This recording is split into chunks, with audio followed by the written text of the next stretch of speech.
you ready? The Cornelia Stephanie Show. Wake up to love, your call to action. Join Cornelia as she empowers others to live heaven on earth. Cornelia teaches listeners how to be the authority over yourself, embracing your inner guru. Feel yourself uplifted into limitless expansion, integrating ease and grace in a changing world. This show will cover topics such as unconditional love, your physical body, how to be in extraordinary relationships, create financial and emotional wealth, embracing entrepreneurship in the new earth.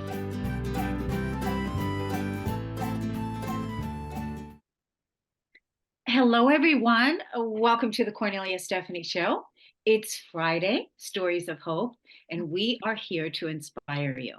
So many people around the world, so many people are experiencing life changes. I mean, whether it is in your personal life, in your job situation, in your relationships. And what we want to do here with the Stories of Hope is to inspire you to keep going and follow your heart's guidance, what you are being called to do, what you are being called to release and let go so that you can really live in your authentic nature. That's the thing.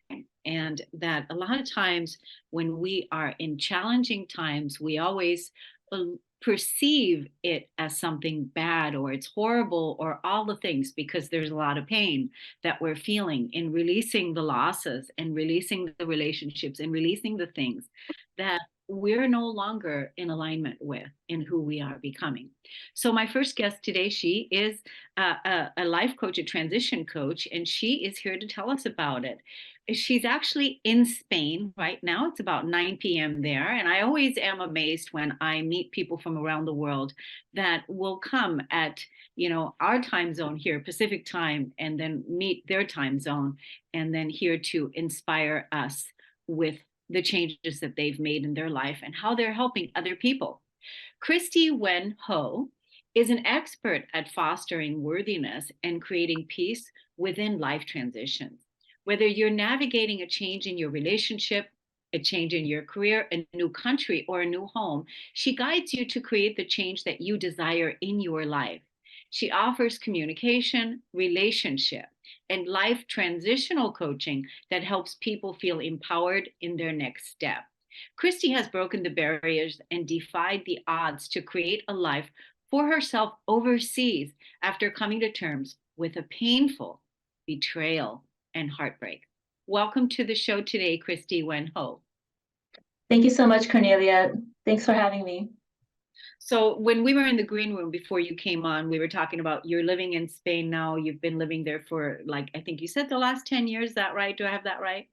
9, almost 10 years, yes. Yeah, almost 10 years. And prior to, you were living in the United States. You were born and raised in Vietnam. Or you were born in Vietnam, but raised in the United States. That's it, yes. You already have had quite a few different cultural experiences than a lot of people. So, that already is a lot of change right there, just in that short, experience, that short lifetime. Now, what is it that got you started on this path, helping other people to create a space of worthiness that they can rise into these life transitions that are calling us sometimes very painfully? Yes, definitely. So what started my journey was I studied psychology. I always loved helping people. So that was not something that was new to me.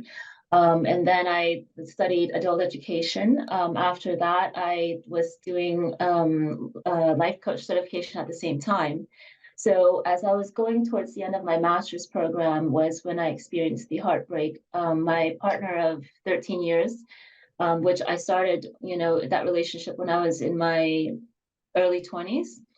So I spent over a decade with this person. And, as I was so close to finishing my degree, he had infidelity and he had gotten another woman pregnant. So I was reaching, my early 30s, but the way that it was done was quite difficult for me because he had told me, he said, you're getting old. and you've got lines under your eyes, and it was really difficult to hear because I thought I was in the best moment in my life. Mhm. So as I was experiencing these mixed emotions, I received a message from my brother because I was actually living in Austin, Texas at the time. I grew up in Atlanta. My father was diagnosed with cancer, and that kind of just overshadowed everything else. The heartbreak and all of that. And I felt really lost and confused in that moment because there was so many changes happening. I thought it was things were going as planned. I was reaching my 30s, and I was supposed to have that timeline of getting married, starting a family, and then everything just came crashing down. And I really felt lost at that moment and confused, and I didn't know which path to take. So, I took a trip to Spain to kind of heal. It was a really short trip for about a month, but I went back home. And when I went back home, I just felt different. I felt like my heart wasn't there, but I had to be strong for my family. So when you brought up, growing up in different backgrounds, I did grow up in two different cultural backgrounds. One being from, a cultural standpoint, from a collective perspective, where we are taught to think about the people around us. And then, from the American perspective, it's very individualistic, and it's like, you should think for yourself and, make yourself happy. And I was really, really torn between the two things because, I didn't go to Europe like other people in their early 20s. I was playing house. And so I moved. I did a really selfish thing, and I moved to Spain, and started my life completely from scratch at that time. And it was a very, very difficult decision that I had to make because, I was leaving my family after they were going through a really difficult moment also. But I realized that, I couldn't take care of other people if I wasn't taking care of myself. And that was the process to the healing. Yeah. Um, I think, what you're speaking of is what so many people struggle with, and that is, sacrificing themselves to keep others happy. Yes, When really what needs to happen first and foremost is to look within and make sure that you're being taken care of. Because if you don't take care of you, then who else is going to take care of you? that's it. That's it. And and in that aspect, I mean, I went through the next 9 years of my life trying to figure this out, and I was helping other people in their life, but within myself, even dating and going through all that process, starting again, it was very scary. And it was, I was looking. I thought I was looking for the one, but I needed to be the one first, and I wasn't. I was thinking, because I had a message from my ex that was constantly, you're not good enough, you're not good enough. And so I was wanting someone to say, hey, you're good enough, but I wasn't feeling that, so I couldn't expect that from someone else. So nowadays I do the same for my clients. I help them to uncover that piece, uncover that block of whatever it is that's holding them back. And it starts with mindset. I think it starts with ourselves. We always try to look for something outside of ourselves, but it actually starts with us, and you have to kind of figure out where that stems from. Right. Yeah. Because, if you yourself, don't feel good enough inside, I think that it starts in the subconscious mind, and then there's the emotional feeling that comes to it that doesn't feel worthy of receiving, that doesn't feel worthy of receiving the the blessings or deserving a good life, right? Yes, And so I think it starts there in the subconscious that has been, a condition that we were conditioned by when we were young and vulnerable, and now, because if you don't yourself find your own worthiness, then like you said, you're always going to be looking for something outside of yourself to validate it. And but no matter what, you can never find it because you have to give it to yourself. Is that what you found? That's it. Yes. And I mean, I think the change process is also very difficult. I mean, not only looking at myself, but, externally, because I didn't know how to ask for help. Being an Asian American woman, we're not taught to seek out help. And so I think that piece was very hard for me to do. I didn't want to burden myself with, to anyone.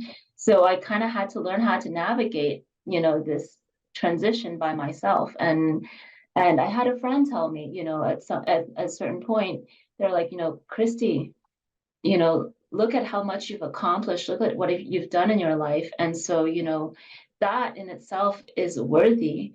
And you are more than worthy. And it's so true. I think that we forget when we're going through a lot of changes and transitioning, in difficult moments, we tend to forget the journey that got us there. And I think that is also important to kind of reflect upon, so that in anything that comes in our way, I think that knowing that we're strong and we're capable will help us into that next steps. So, and I made a big change in my life in terms of, moving countries, but it doesn't have to be that big. I have a client of mine who, she's in her 50s, she overcame cancer, and she was telling me, she says, I don't feel like I can get another job, because she had to take some time off of her previous job, and eventually she was let go. So she's like, it's, the job market now is for the young people. And, and so it's that self-worth piece.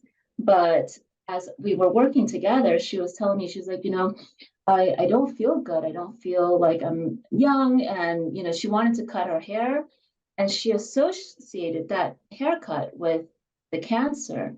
And so, as we were talking about this, I told her, I said, you don't have cancer anymore. You've beaten that, and the next thing you know, she went and she saw me the next session, and her hair was cut, and she felt so good, and she was radiating with confidence. And so change can be just something as simple as that, but it's about trying to uncover that block from, helping the person to move forward. And I think that's so important. It's so Yeah, important. It doesn't. absolutely. Absolutely. I think, it doesn't have to be a big change, because sometimes it is a big change that comes all at once, or there's many things that come all at once where it can seem really overwhelming. But really, when we reflect on it and think about it, it really has been, whatever you believe in, God, source, the universe, whatever, has been trying to get your attention for a while, and maybe you weren't paying attention. So then when a small change comes, something subtle comes, or something that is requiring a deeper reflection of your authentic truth, which is I am worthy, Mhm. That's it. right? That then you can, start moving towards that direction, because we've lived everything that we're not, and now we're living everything that we are. So That's it's it. right. So I'm curious as to why you chose Spain to go first, because you went on a little trip. You were gone like a month. And so Mhm. why did you choose Spain? Oh, well, it's a super long story, but I can make it super short. So in my life, as I told you, I never asked for help, and I had never been helped, because I was always the person that was trying to help others. And so when I came here, I've only received kindness from the people here. And one evening, one night, I had gone. I was lost, and an older man had helped me. And of course, in the States, we don't ask for help from strangers. But he really went out of his way to help me, and he made sure that I was safe, to find the place that I was staying in. And I asked him, I was like, how can I thank you? And he said, nothing, just love my country, have a good time here, and come back. And that always kind of stayed inside of me. When I went back to the States, I got the career that I wanted. I worked so hard for it, and my heart wasn't there. So I just decided, I want to come here and help people here, and help people in general, but I wanted to try to kind of give back in some way. That's a beautiful. That's a beautiful story. I love that this man, supported you and helped you. But it sounds to me like what you did going to Spain, everything that you've gone through has really been claiming your own self-worth through, your experiences, and now you're helping others with your own journey in empowerment. And like you said, you like creating peace with life transitions. That's So it. well done you. Well done you. Thank you. And the story does have a happy ending because although it started with heartbreak, because of my journey, and I found the person that was just perfect for me. And I think that if I hadn't gone through everything I went through, I wouldn't have appreciated this, as much as I would have. So I think it's about trusting the timing of your life, trusting in yourself. I think that's super important, and just being kind to yourself. Yeah, those are key people. Those are key pieces because people usually judge themselves or make themselves worthless or feel bad just because they're going through the hardest times in their life, or they haven't found that peace yet. So you help many people. How do people get in contact with you on social media? On social media, I have it's my Instagram is Christy NH underscore coaching compass, and my website is christynh.com. Yes. So wonderful. What would you like to leave the audience with today? With final words, Christy. Final word is I want people to know that celebrate the small wins even when things are difficult. You know, Even making the smallest changes is very important. And also seek help, seek support. Your support system could be the people closest to you. Don't feel bad about seeking help because they're going to be the foundation to your success, or whether that's from someone close or from a professional, from life coach or psychologist. I think that it's okay to ask for help. We don't have to be in this world alone. We're not meant to be in this world alone. Absolutely. We need each other. We need people. We need to support each other. Just because we were betrayed in one relationship or abandoned or whatever doesn't mean that all relationships need to be that way. And there is people. Absolutely. Yeah, letting go of I think actually the one last message I would say is just letting go of the old story that you are constantly telling yourself. It's never too late to start again, and you can always write a new chapter. Yeah, I love that. You can always go after. That's certainly the cover of a book. So thank you so much, Christy. It was Thank wonderful. you so much. And thanks for coming on, at your evening time. And we wish you well, and we hope to see you again. It's been a pleasure. Thank you so much for having me, Cornelia. Have a wonderful day. Bye bye. We're going to take a break on the Cornelia Stephanie Show. We'll be right back.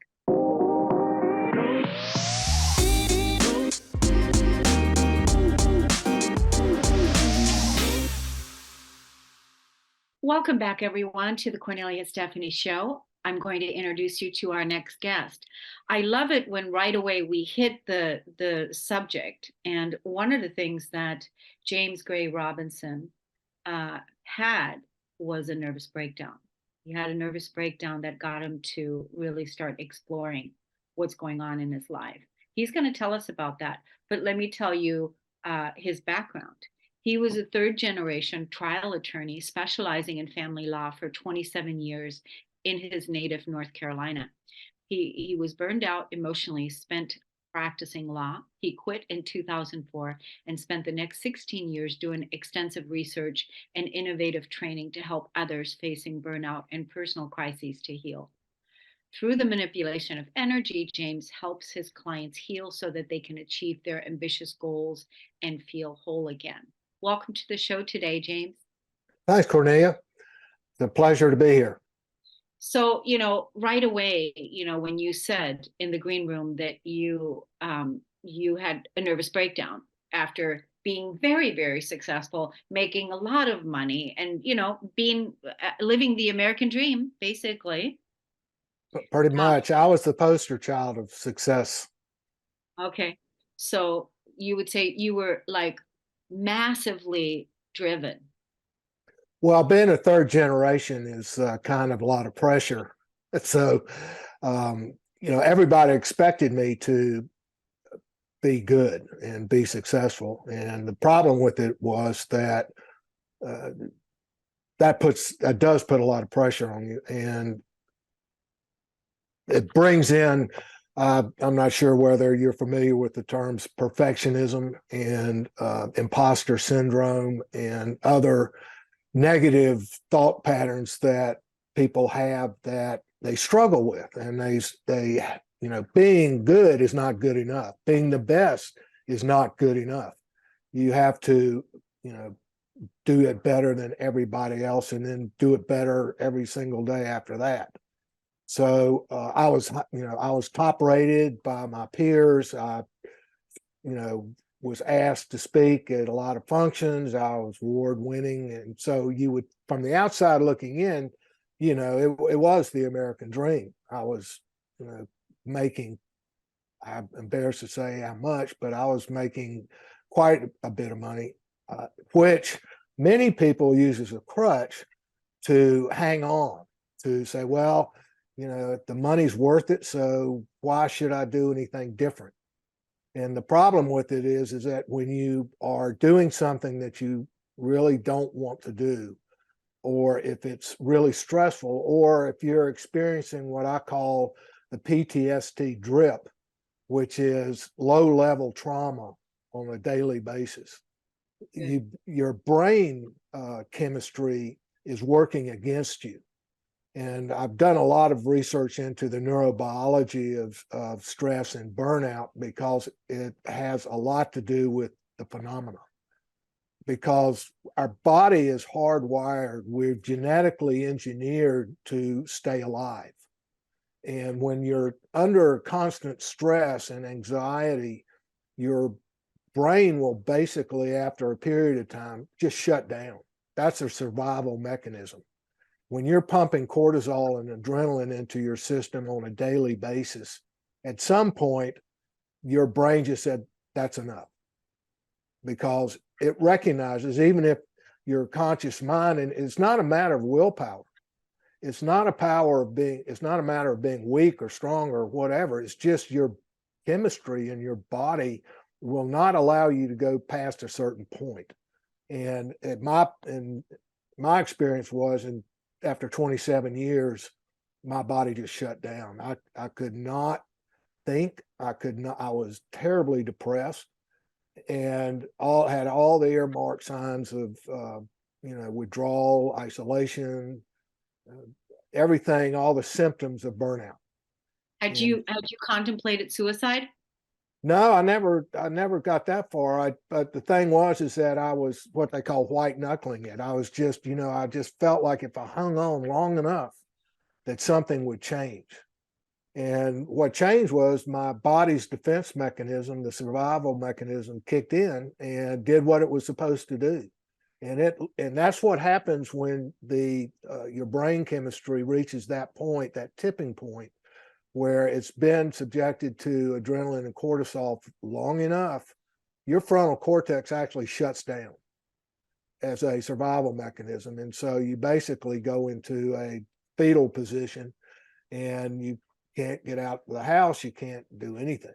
And So so, that must have been real. I find that hard for anybody. I also find it really hard for men, because again, the driven part, the masculine energy of achieving success and really, pushing forward out there in the world and keeping that status quo going and that whole thing, and then ending up in a fetal position, feeling depressed.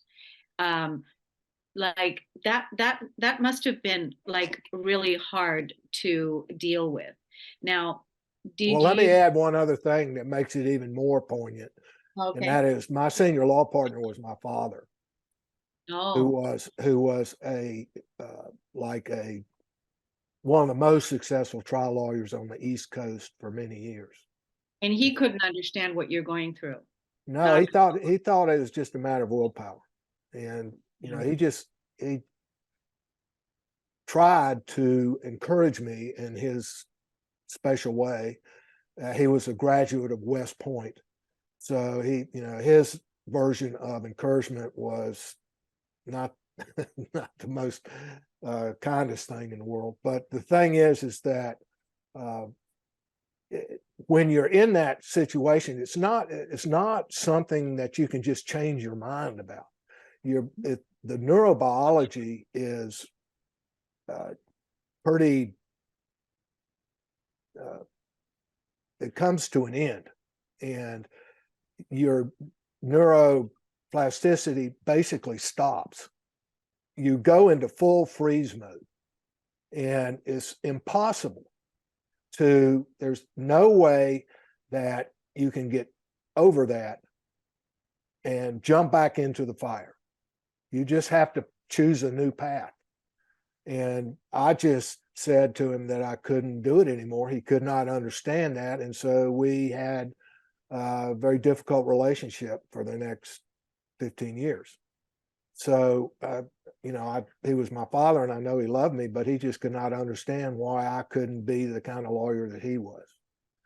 So I just went on a journey of the soul and tried to find out what happened to me. That's when I found out about neurobiology and chemistry and why it happened. And then I got more into the spiritual side of things because I wanted to understand, how do I build on this? How do I make this a positive experience? How do I, use this as a stepping stone, as it were, to something greater? And so the one thing that I never lost was hope.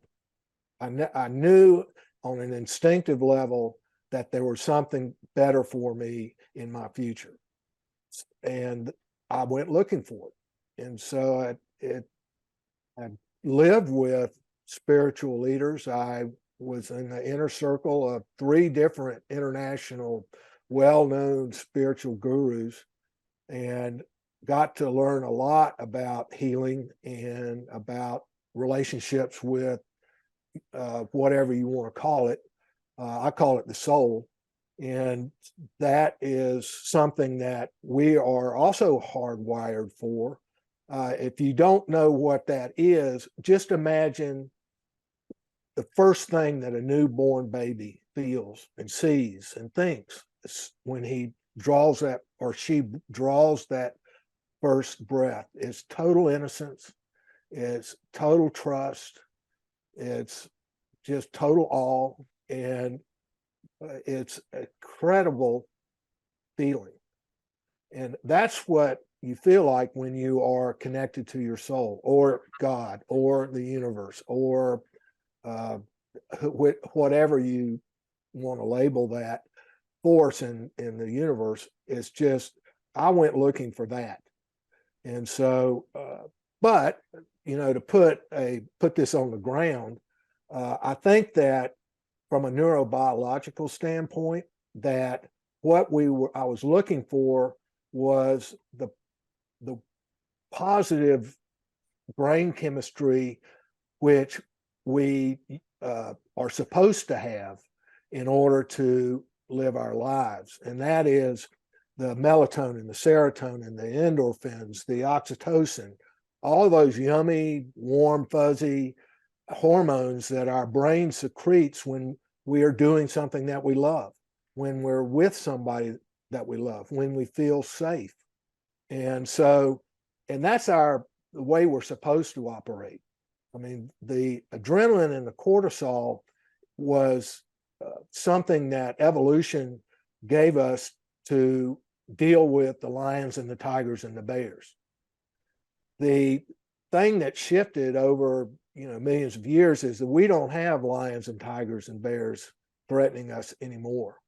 What we have are bills, and we have work stress, and we have children, and we have competition, and we have other things that if we're not, don't know how to deal with it, we do this survival response, which is the adrenaline and the cortisol, and we become beasts. And so, and we're not supposed to be there very long. We're only supposed to be there about 5 to 10 minutes until we can find a safe place. But people who live in that place day after day, year after year, are at risk of shutting down. And so what we have to do is, and where the hope comes in, and I believe hope is the result of cultivating these positive hormones in our brain. And so we have faith that it's going to get better. We trust that it's going to get better. And we have hope that it's going to get better. And that's what I found. And it's a daily practice that I practice every day. I wake up with a mantra or affirmation. I wake up with spiritual practices, which allows my brain to, wake up and jump out of bed with these positive brain chemicals in it. And then if anything happens during the day that should cause me stress or adrenaline response of some sort, I know that I can go into meditation, or I can go outside, or I can do, the dozens of things I've learned how to do to deal with that stress, so that it only lasts 10 minutes instead of all day long. And I don't bring it home with me, because I have these tools that I can use to let the anxious moment pass, and then find that place that we can thrive, and we can have imagination, and we can be creative, and we don't have to sit there and fear for our lives or our emotional lives. So yeah. It's something that I find that a lot of lawyers have trouble with, because number one, we're trained that we can figure it out ourselves. We don't need help. And if we need help, there's something wrong with us. And so they just did a study in Massachusetts a couple of weeks ago. It just came out. And they did a survey of 4,500 lawyers, and they reported over 70% were experiencing burnout. That's a frightening figure. Now, are you nowadays? First of all, please allow me to celebrate you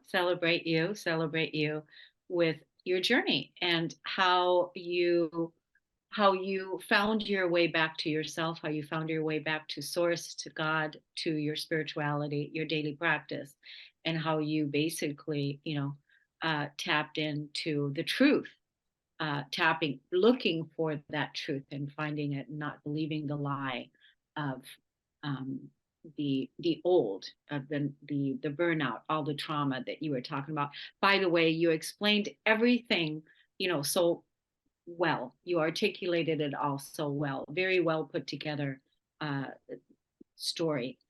So, do you nowadays help? Are your clients the lawyers? Primarily, that's my focus. I don't want anybody to have to go through what I went through. Yeah. That's totally counterproductive. But the thing is that along the way, I should mention that, and I don't know whether there's any connection to what I'm doing or not, but I had 5 near-death experiences. Wow. I kind of joke that I'm a slow learner, but the thing is that these experiences help me experience my soul, is the way I put it, but experience an awareness or a consciousness that had nothing to do with my body or my thoughts or my emotions. We like to say that I am not my emotions, I am not my thoughts, I am not my body, because because my consciousness is in that, but it's not a slave to it. So what I do is I think that gave me a connection to the divine energy, if you will. And so I also became a healer. I'm an energy healer. And so I've incorporated that into my coaching practice, and that has had its amazing, miraculous results. I used to go around the world doing healing clinics, and it was, really enjoyed that. But what I discovered is that even with energy healing, people who don't want it are stronger than me, because I can't force somebody to heal if they don't want to heal. And so I started asking myself, well, what is it that would prevent somebody from wanting to be healing? And, why would somebody reject that? And so I had a lot of training, probably should get a doctorate in this stuff, but it's about, how do you get down to whatever it is, the number one that's causing the illness, and number two, they're rejecting the healing. So I've got a dozen master certificates in all kinds of coaching modalities like neurolinguistic programming, hypnotherapy, and trying to work with the subconscious mind to find out why this problem is there in the first place. And what I've been able to do is put this all together so that I can help people come to a place where they'll accept the energy, and then the energy takes over. Well, So James, I just want to say, what you've done is absolutely extraordinary. How you've put it all together, how you're helping people now that you are an energy healer, a speaker, and a coach, helping people so that they can have an easier path. I mean, your near death experiences, would absolutely love to have you come on another show to talk about those. But right now, we're running out of time. I want to be able to let the audience know where they can find you on social media. Well, I'm on Facebook, and James Gray Robinson. You can find me, you can email me at james@jamesgrayrobinson.com. I also have a website that is focused for lawyers, but it's for everybody. It's lawyerlifeline.net. Okay. And that talks more about, now I've got a new website coming called awakeningmastery.com. It hasn't been launched yet, but it will be in the next couple of weeks, where I'm offering the full menu of not only energy healing, but coaching and therapy as well. So it's, because I have something for everybody. Yes, you do. It sounds like you do. James Gray Robinson, thank you so much for coming on. We definitely want to have you on again. We want to take a break on the Cornelia Stephanie Show. We'll be right back.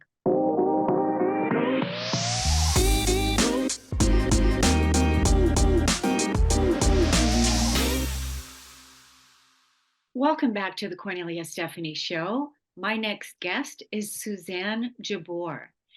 Suzanne is a grieving mom who has found meaning in her loss through opening up conversations about grief, how it really works, and how we can support people experiencing it.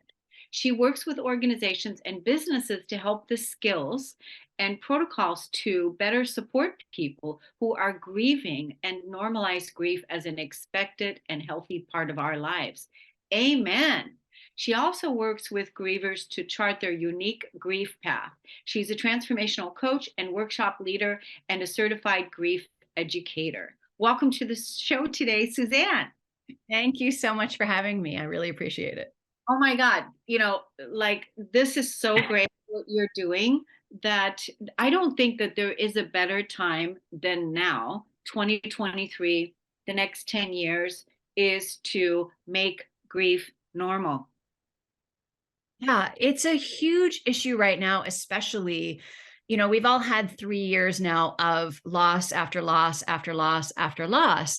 And one of the things that worries me about that is, in this rush back to normal, quote unquote, which is a whole different episode, we're bypassing all of those emotions that we've stuffed for 3 years and not let ourselves feel, about losses big and small. And I think because we kind of have this weird hierarchy of losses, and so many people have lost loved ones or multiple loved ones, that it makes us hesitate to really grieve the things that we've lost that maybe aren't a loved one, but are, our sense of how the world works, like on an existential level. Like, we're all in a spin about, I don't even understand how the world works anymore. And down to really practical things like graduations and ceremonies and vacations and concerts and whatever we all did to fill our cup was taken away from us for a time. And so even though now we can go back to those things, be it, museums or galleries or theater or pickleball or square dancing or whatever it is, we can go back to all of those things, but we haven't grieved that we lost them in the first place. So good. So we're all in this mess together and we're not talking about it. And that for me is really worrisome, because our backpack of loss and unexplored emotion is just getting heavier and heavier and heavier. And as a collective, I think that's what we're seeing when we're lashing out at each other and when we're acting out, is because we're overwhelmed and we don't know what to do. Yeah, this is so true. And that's why I'm saying this couldn't be a better time with the work that you're doing. And so I really support you for that. One of my ideas was a few years back that I wanted to have a t-shirt that said, I'm grieving. And right, because at any point in time with any of the losses that you were talking about, I'd like to get into it in a few minutes with you. Like, let's talk about like what some of the losses could be, and how could that actually manifest in the body if we don't talk about it. But anyway, I wanted to have a shirt that says I'm grieving, so that as I'm going through my grief, that if I go to the grocery store and I have on the shirt that says I'm grieving and I'm going through the checker line, that the checker can look at me, and rather than seeing the grief on my face, which sometimes people internalize that as there's something wrong with the checker, it's not you, it's me, right? Because I'm grieving. And then right away, that person can have compassion, maybe, for, oh my gosh, I'm sorry, what happened? Or it can be a connection, it can be a conversation starter. So feel free to start the t-shirt line and I'll buy it from you. I just haven't had time to do it, or, whatever. And I do talk about that, because one of the issues is that we don't have a way anymore to outwardly express that we're grieving. So no one who is living their day-to-day regular life and thinks everything is fine can see that we need some extra TLC, right? We don't wear an armband. There's no wreath on my door. There's no ribbon around my tree. I haven't rended my garments. I don't wear black for a year or white for a year, depending on your tradition. In my culture, in my area anyway, we've left a whole lot of that behind. So then you're in the depths of despair, trying as best you can to just get through the day. And that poor cashier says, how are you? As they're, which is problematic at best, but when you're grieving, it just makes you want to scream. And you end that transaction with, have a great day. Well, you would never say that to someone who you knew was in grief, because both of those things are wildly problematic. So that fact that we have no way to signal it is actually a huge issue. And yes, everyone needs a shirt. Everyone needs a shirt, their color, their font. Definitely, it's something that we all should have more than one. And because, again, making grief normal, because the world is in so much change. We're going through this huge evolutionary process right now. The world, that nothing is the same, nothing will be the same. In 3 years from now, we won't even recognize the things that have taken place. Think about 3 years ago, we couldn't believe it, what's happened in 3 years, right? So the next 3 years, it's like, so these are, we could be just one piece of grief could be, we're grieving the loss of a dying world.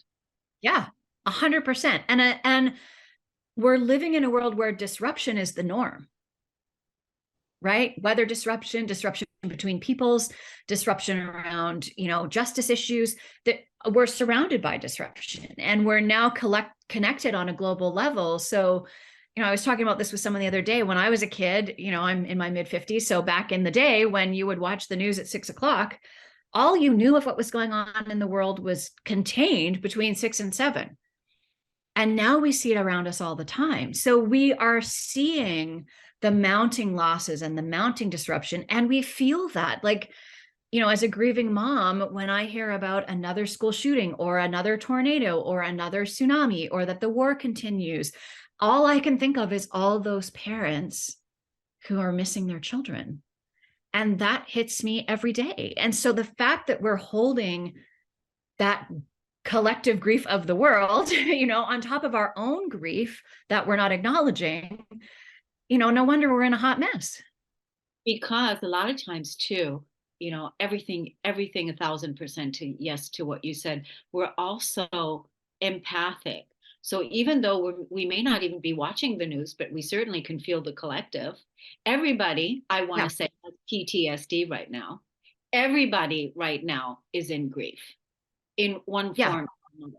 And Uh-huh. we don't give ourselves the space and the time that we need in order to grieve and in order to talk about it so that we can really, like you said, acknowledge it. I experienced this personally. I mean, I've been working. I work with people with their emotions all the time. This is something that I've been doing for the last 12, 13 years, maybe more. And but the thing about it is last year I personally have experienced some losses myself, and little did I know, the emotions started building up around my heart. The emotions Yeah. started building up in my lung, and it really did knock me out, so that I could see it, because really that emotion gets stored somewhere if we don't acknowledge it, talk about it. We're not talking about going to therapy and talking about the same issue for 25 years. We're not talking about that. We're No. talking about really putting voice to your sadness. Yeah. Yes. What And it's a what conversation. hurt you? What hurt you? Yeah. And this is a conversation you can be having around the dining room table. Like, it doesn't need to be in a formal setting. How different would your relationships with your friends be if you could sit down together, or your family be, and sit down together and say, like, let's just take stock of everything we've been through in the last 3 years. Like, let's make a list. What if you did an inventory? Like, that's a really powerful exercise to make that list of losses, big and small. And then, if you don't have the skills to feel all of those emotions and self-regulate and all of that, then please do it with support, right? I do it in workshops because a lot of people don't have those skills. And you look at that list and now you're overwhelmed by the amount of grief that wells up. But what if you had a conversation with a supportive group of people to say, like, what's on your list? What's on mine? What's on theirs? Like, look at how we all are facing the same thing together. But we're all trying to either not do it, which is the majority, or do it by ourselves. And neither of those things are going to work, because grief is something that we need to do together. It needs to be witnessed. You need to be seen and told that it's okay and that what you're feeling is acceptable and normal. Grief is normal. Yeah, that's why I said make grief normal, just like make ascension normal. Make grief normal, make ascension normal. It's part of being our humanity, being in our humanity on planet Earth, and it's part of our becoming the new human. And this is not the time to sweep things under the rug, to make it seem like everything, back like it was back in the 60s or 50s, when we didn't talk about our feelings, when we didn't talk about our emotions, because we must talk about how we feel. And when we don't acknowledge our hurts, the things that caused us grief, that caused us sadness, that hurt me, that really hurt me, that open vulnerability for somebody else to have compassion for you, for somebody else to feel you, is an important piece. Yeah. And I think especially right now, we're feeling so siloed away from each other, and we're feeling so disconnected, and so, we're all tangled in the us and them. But if we could sit down and have a conversation about how it's really just us, and we are all feeling these things, and we're all scared. I mean, if we're looking around us with any kind of open eyes, we should be scared. Something is going on that we haven't navigated before. And if we're trying to do it alone, or we're trying to like muscle through it and trying to rub some dirt in it and get back in the game, it's not going to work. It's not going to work. That's why, I think the work that you're doing is so important, especially right now, in these next years is because of all the changes, the losses that we're all experiencing. So I want to thank you so much for doing that work, for helping so many people. How do people get in contact with you, and how can people join your workshops or circles or what you're offering? Yeah, the best way to get a hold of me is through my website, which is alivedexperience.com. And that's the best way because it's a one-stop shop. So you can link there to my social media handles, pages, whatever. You can see the blog is there. So everything I'm writing about what I'm learning and what I've learned is all there. And then workshop registration is all there. So anything I'm offering is all there. So that's your best one-stop shop to help us on this mission, to talk about it, to normalize it, to make it be okay. Yeah, that's so good. That's so great. Name your website again. It's a lived experience. Yeah, a lived experience. That's pretty telling. That should be a t-shirt too. I'm going to get on it. I'm spending the afternoon making t-shirts. Right? That is the way. So did your story begin with you going through a lot of grief, and now you're transcending that grief, helping others? Is that what happened? Yeah. So I started this grief journey with the loss of my son. He died in September of 2020 at the age of 22. So that, as you could imagine, was a loss unlike any that I had faced before. And I just knew almost instantly that I was not going to be able to stuff anything about it. And I actually was going to have to be conscious and curious. That became my mantra. How can I stay conscious? How can I feel it all? And then how can I be curious? How can I, in the early days, you're curious about how on earth do I breathe, right? While I'm laying in a ball sobbing. And then I became curious about, how do we better support each other? Why do people disappear from your life? Why are we so scared? Why don't we talk about it? So now I have so much curiosity. Yeah. So that's where it all started. And I think most of us come to our calling from our own, from the trauma experience, right? From our own, the thing that happens to us catalyzes us into some bigger expression of who we really are and who we're meant to be. So that's what happened. I'm sorry for your loss, your son. And I can't imagine, but I did have two friends, one client, one friend that lost their son to suicide.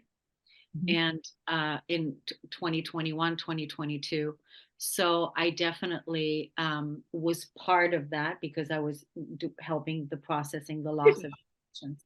So I'm sure that some of the grief that I was even experiencing was some of that as well, because I remember walking into my friend's house that first day after she called me to tell me that her son is gone.